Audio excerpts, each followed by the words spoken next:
Michael Gornick on the Fish Bowl. Welcome. Thank you. It's a pleasure having you swim in the bowl with me. It's my pleasure. Where's the food? I think we have I'm to scurrying to the top and I see nothing. Yeah, I think we have to swim to the top to, all right, to let's get do there. it. Let's do it. First of all, I'm a huge fan of your work. I've been following your career for a very long time. What kind of got you interested in film? Oh gosh. Kind of flying under the radar here in Pittsburgh. I somehow imagined I could make films just to entertain myself and maybe my immediate group of friends, which we indeed did. My first film that I made was something called A Funny Thing Happened, which we made it on 16 millimeter. It was a comedy, and we would wait until visiting stars came to a local venue here, to either comedians or singers or whatever. We would go to there and we would film them giving us little bits. Oddly enough, they participated quite often. But we did a little story called A Funny Thing Happened, and it was about a half hour long. And that was my first experience with filmmaking. I thought, well, this is fun. This is the way I'll make films. I can never be a Hollywood kind of person. But much to my amazement, many years later, after some formal education, I put quotation marks around formal, and I went off to the Air Force. I was drafted during the Vietnam War and learned the craft of filmmaking. I came back to Pittsburgh and realized, wow, there's a gentleman here named George Romero who's actually making quality motion picture product, and I could be part of the team. And went to visit his office. He asked me to join him, and the rest is history. So that got me started in motion pictures. Awesome. Now, we were talking yesterday about one of probably my favorite film of yours, Creepshow 2. Thank you. And also that I was trying to develop it into a TV series. And, yes. And I wish you well. Yes. Thank you so much. What was your experience working on Creepshow 2? It was wonderful. I mean, it was my first directorial debut. I had previously obviously done some directing on a series called Tales from the Dark Side, and I got some notice from the company, meaning Royal Entertainment, concerning my talents as a director, and they offered me the position of Creepshow 2 director. So it was an overwhelming experience. I got to put together all the things I had learned, all the ways to craft a film, storyboards and story meetings, actor meetings, and so I became the filmmaker I always wanted to be. So it was a great experience. We shot on locations. I had a wonderful crew, so it became the advent of what was my dream come true. That's awesome. Now, I have two favorite segments one from the first Creepshow and one from the second Creepshow. And my favorite segment from the first Creepshow is with the ape that's under the stairs in the crate. Who we affectionately called Fluffy. Fluffy, right. Tom Savini's Fluffy. Tom Savini's Fluffy, right.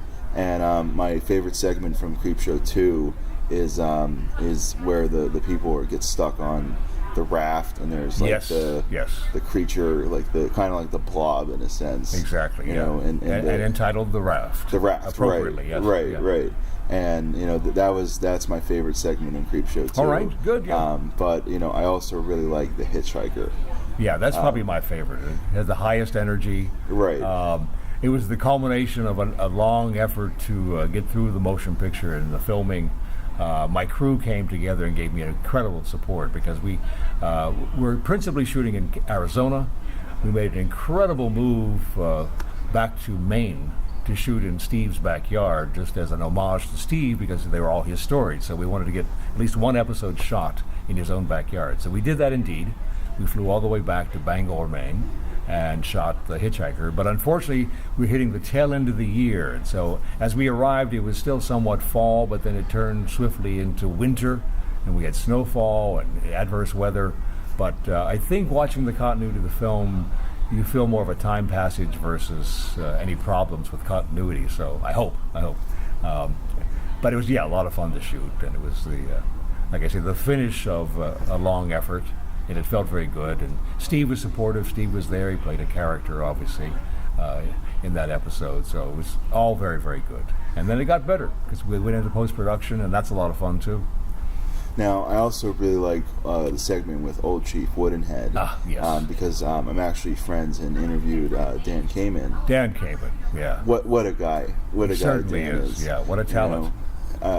He's a very funny, very hysterical character, and I interviewed him for my radio show at Point Park, and Wonderful. I just had him on the show and posted the interview. Yeah, I mean, he was an incredible trooper. As you can imagine, the application of all that costume and appliances, and his patience, and thank goodness his abilities brought such a dimension to that character. But just the physical strains of wearing all that material, and he performed handsomely. Yeah, and I heard a story that happened with altercation with the application of the makeup, and he got some kind of sores or something. Of course, a rash, from the latex. Right, and he had to be rushed to the hospital, but he kept with it. And he was soon to return, and I home everything. Yeah, he was fantastic, and has had a really wide range also. And he brought to life a brilliant sculpture which was done by another Pittsburgher, Mike Tursick, who now lives in Arizona. But wow, it was a great episode, and an extraordinary sculpting effort and design and performance by Dan. Awesome. Well, I also really like Tales from the Dark Side. I've always loved like the anthology series, like starting out with probably the most famous, The Twilight Zone, The Outer Limits, The Alfred Hitchcock Hour. Wonderful, yes. And seeing those examples come to fruition in movies in the 80s with like the Twilight Zone movie, Creepshow 2, Tales from the Dark Side the movie, and they've been playing Tales from the Dark Side the movie on Encore recently, and I have to say that that's immediately what I put on when I'm writing my Creepshow script, because I'm actually working on a dark cat comedy, and it's the perfect inspiration for the next Creepshow example to come. But I want to say it's been a pleasure having you on the show. Well, thank you so much. Thank you so much. Let me come back sometime. I'd enjoy Absolutely. it. We could do an extended interview. Thank you so much. Awesome. So nice to meet you. Yeah. Very nice to meet you. Thanks for and the food's been good. I love it up there on the top. Thank you. Absolutely. Thank you so much.